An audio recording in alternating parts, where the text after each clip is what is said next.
বিভূতিভূষণের আরণ্যকের কথা আমরা কে না জানি। বাংলা সাহিত্যের শ্রেষ্ঠ উপন্যাসগুলোর মধ্যে এটাকে ধরা হয়। যদিও সত্যি বলতে আমার অতটা ভালো লাগেনি। যাই হোক, রিভিউ পরে দিব। আগে বইটা সম্পর্কে জেনে নেওয়া যাক। আরণ্যক উপন্যাসটাকে অনেকে মন্তব্য করেন একটা দিনলিপি হিসেবে, কিন্তু এর বিপক্ষে স্বয়ং বিভূতিভূষণ নিজেই বলেছেন যে এটা কোনো দিনলিপি নয়, বরং এটা একটা উপন্যাস। প্রকৃতি কিভাবে মানুষের মনকে বদলে দেয়, কিভাবে চিত্তকে শান্ত করে, তাই এখানে উল্লেখ করা হয়েছে।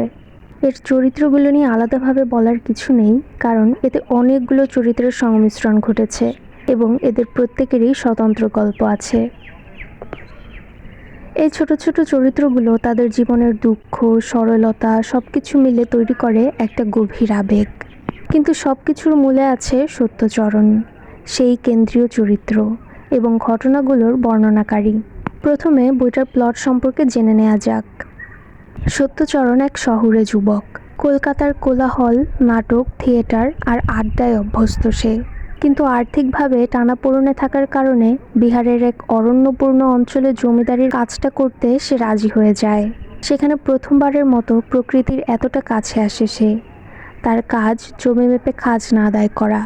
কিন্তু ধীরে ধীরে সত্যচরণ বুঝে যায় এই কাজ শুধু প্রশাসনিক নয়, এর সাথে জড়িয়ে আছে এখানকার মানুষের জীবন, প্রকৃতির ক্ষয় এবং তার নিজের ভেতরের বিবেক। অরণ্যের মাঝে বেঁচে থাকা গ্রামীণ মানুষগুলোকে সে কাছ থেকে দেখার সুযোগ পেয়েছে। তাদেরকে সাহায্য করার যথাসাধ্য চেষ্টা করে সত্যচরণ। এই সহজ সরল কৃত্রিমতাহীন মানুষগুলোর প্রতি তার একটা টান সৃষ্টি হয়ে যায়। শুরুতে সে নিজেকে বহিরাগতভাবে অস্বস্তি বোধ করে এই নির্জনতায়, কিন্তু সময়ের সাথে সাথে জঙ্গলের নীরবতা, মানুষের সরলতা আর প্রকৃতির ছন্দ সব কিছুই সত্যচরণকে বদলে দেয়।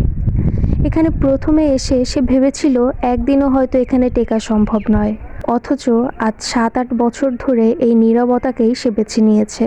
সে হয়ে উঠেছে এই প্রকৃতিরই একটা অংশ।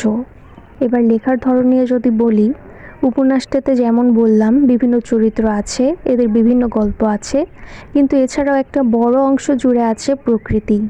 মানে আই গেট ইট যে এটা প্রকৃতিকে বেস করে লেখা একটা উপন্যাস, কিন্তু কিছুটা পরপরই চারপাশের পরিবেশের এত সুন্দর সুন্দর বর্ণনা ইজ কাইন্ড অফ বোরিং। আমি সাধারণত কোনো বইয়ের প্রচ্ছদ থেকে শুরু করে একদম শেষ পর্যন্ত সবটা পড়ি, কিন্তু এতে এত এত প্রকৃতির রূপের বর্ণনা ছিল যে আই হ্যাড টু স্কিপ সাম। আর কিছু একটা খালি খালি লাগছিল, লেখক না বলে দিলে আমিও এটাকে দিনলিপি হিসেবেই মেনে নিতাম। গল্পটা যে খুব খারাপ তা বলবো না, বরং প্লটটা বেশ ভালোই লেগেছে, কিন্তু এই সব কিছু জিনিসের কারণে ফ্লোটা নষ্ট হয়ে গিয়েছে। যাই হোক, এবার এই বই সম্পর্কে অনেস্ট রিভিউ যদি দেই, এর মুদ্রিত মূল্য লেখা ছিল 300 টাকা। আর যত বাংলা সাহিত্যের শ্রেষ্ঠ উপন্যাসই হোক না কেন, আমি একজন ব্রোক পাঠক হিসেবে কখনোই এই টাকা দিয়ে আরণ্যক উপন্যাসটা কিনতাম না। আমার কাছে কিছুটা ওভারহাইপড লেগেছে। বিভূতিভূষণ বাংলা সাহিত্যের একজন শ্রেষ্ঠ লেখক হতে পারেন, কিন্তু আরণ্যক বাংলা সাহিত্যের শ্রেষ্ঠ উপন্যাসের মধ্যে গণ্য হতে পারে না। নট টু মি অ্যাকচুয়ালি, কারণ আমার কাছে প্রকৃতি হচ্ছে অনুভব করার বস্তু। আমার চোখ দিয়ে পুরোটা গ্রহণ করলেই আমার কাছে তৃপ্তি। বই পড়ে প্রকৃতির স্বাদ আমি পেতে চাই না। যাই হোক, I'd give this a 6 out of 10। বইটা সম্পর্কে আপনাদের মন্তব্য জানতে ভালো লাগবে।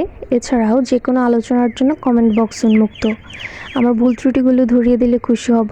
ধন্যবাদ। অ্যান্ড বাই দ্য ওয়ে, আমি এখন আছি ঢাকার বাইরে, সো আই অ্যাম এনজয়িং প্রকৃতি now. So take care, see you in the next video.